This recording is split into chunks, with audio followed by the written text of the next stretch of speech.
மழைக்காலம் தொடங்கிய ஒரு காலை. அழகு பள்ளிக்குச் செல்லும் வழியே மகிழ்ச்சியுடன் நோக்கினாள். ஆனால் திடீரென பெய்த கனமழை அந்த பாதையை முழுவதும் சகதியாக மாற்றியது. அழகு கதவின் முன் நின்று பாதையை பார்த்தாள்.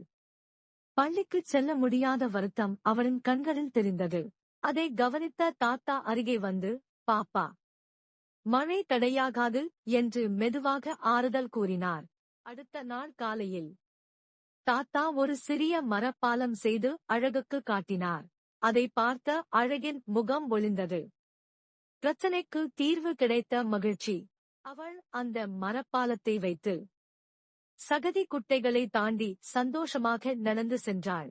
பள்ளியை அடைந்த அவள் புன்னகையுடன் எண்ணினாள். சிறிய உதவி கூட பெரிய சக்தி. மாலை வீடு திரும்பிய அழகு தாத்தாவை கட்டிப்பிடித்து, நன்றி தாத்தா என்று சொன்னாள். தாத்தா புன்னகையுடன், உன் சந்தோஷமே என் பரிசு பாப்பா என்று கூற, வீடு முழுவதும் ஒரு அமைதியான வெப்பம் பரவியது. மழைக்காலம் தொடங்கிய ஒரு காலை.